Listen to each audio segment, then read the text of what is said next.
Hi there, and welcome back to Paws and Pawsitivity.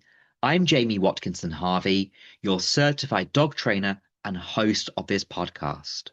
And whether you're tidying up at home, curled up with a cuppa, or heading out for a walk with your dog, I'm so glad that you've joined me today. Today, I want to tackle a problem that I know so many dog guardians have faced. And let me guess, you brought out the vacuum cleaner and it's suddenly like you've unleashed some kind of monster in the living room. Your pup bolts to another room, trembles under the table, or maybe even barks like it's an alien invasion. Well, if any of that sounds familiar, you're definitely not alone. Today, we're talking all about dogs who are scared of the Hoover, and more broadly, those who struggle with loud or unexpected noises in the home. It's something I get asked about all the time, and it is such an important issue, especially in our post-lockdown world. And it's funny because in my own house, the Hoover gets very mixed reviews. Take Reggie, for example. He couldn't care less. You could vacuum around his face and he wouldn't so much as blink. He just keeps snoozing like nothing's happening. Penny, though, she sees it as her mortal enemy. The second it comes out of the hallway, she's on high alert, eyes locked, ready for battle. And Onyx, well, he's not exactly scared of it, but he does enjoy barking at it, especially when it's just standing there, unplugged, like it's plotting something. And it really shows how different every dog is. Same environment, same household, but totally different responses. And that leads us right into a question I get all the time. Why are so many dogs scared of the Hoover? Well, when you think about it from a dog's point of view, the vacuum cleaner is basically a living nightmare. It's loud, unpredictable, and makes all sorts of strange sudden movements. Dogs experience the world largely through their hearing and body awareness. And when something like the Hoover appears, often suddenly, and always with that roaring noise, it's not surprising that they react like it's a threat. Plus, if your dog grew up during the lockdown era, chances are that their early experiences were in a very quiet home. Many puppies missed out on key socialization opportunities, things like new sights, sounds, textures, and people. So if the Hoover didn't make an appearance during their early sensitive window, they might not have had any positive associations with it at all. And if their first experience with the Hoover was sudden or scary, well, that just adds fuel to the fire. Now, I totally get it. It can be frustrating. You just want to get the house clean. And meanwhile, your dog is either panicking or trying to chase down the vacuum like it owes them money. But here's the thing. Your dog isn't being naughty or dramatic. Their reaction is rooted in genuine fear. And it's our job to help them feel safe and not to scold them for being scared. Imagine this. You're standing in your kitchen and a dragon suddenly appears and starts roaring and zipping around the floor. You wouldn't just shrug and get on with your day, would you?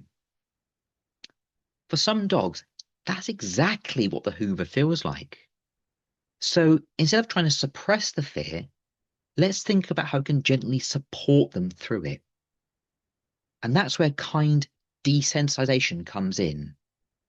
This is a gradual, empathetic approach that helps your dog reframe their understanding of a scary object like the Hoover by slowly introducing it in a way that feels safe and non-threatening. The first step is just showing your dog the vacuum when it's turned off. You're not asking them to go near it or do anything. Just let it be there in the room while you offer treats, play, or give them a calming enrichment activity. No pressure, just a nice pairing of something good with the presence of the vacuum.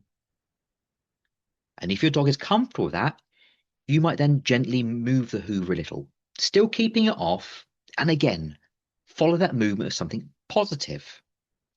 Over time, you're building a new emotional connection. Oh, that thing means something good is coming. Eventually, once your dog is calm with the vacuum nearby, you can try turning it on just for a second, and literally 1 second, from another room or far away. Reward calm behaviour, then switch it off. The goal isn't to push your dog, but to let them lead. Short, positive sessions that end on a good note are the key here.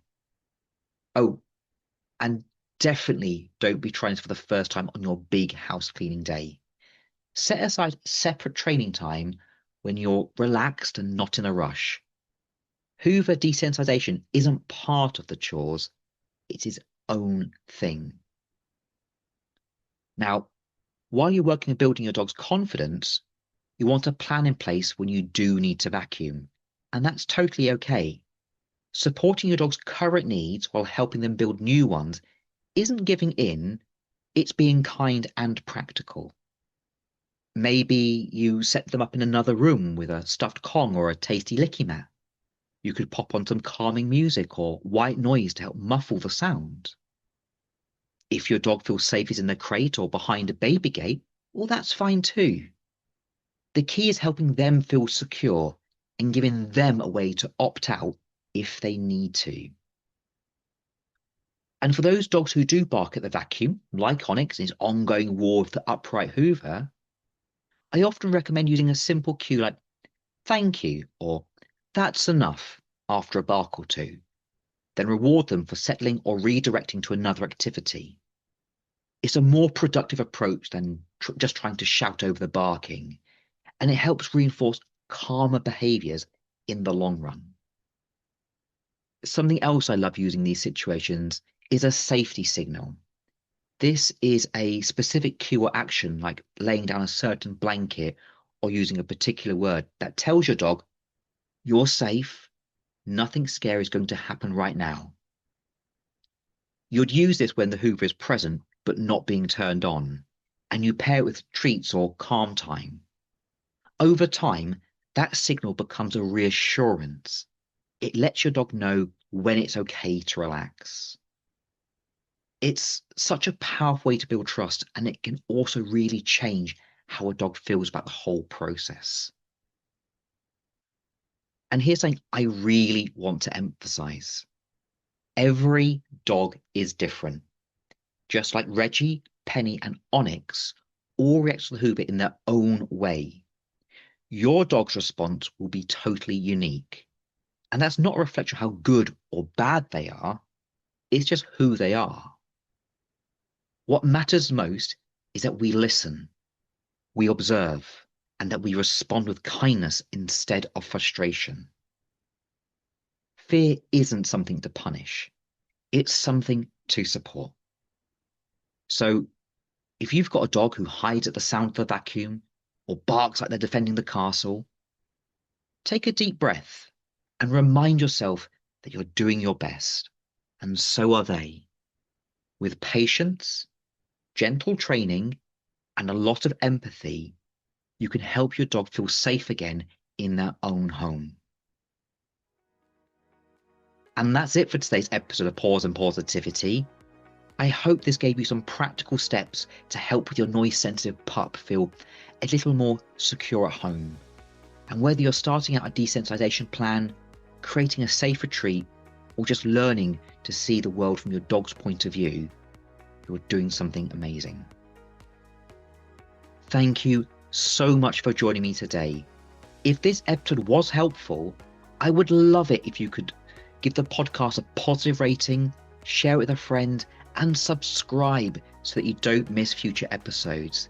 It's through your support that helps us reach more dog lovers and keeps the positive message going. Until next time, take care and give your pup a big hug from me. Woofity woof.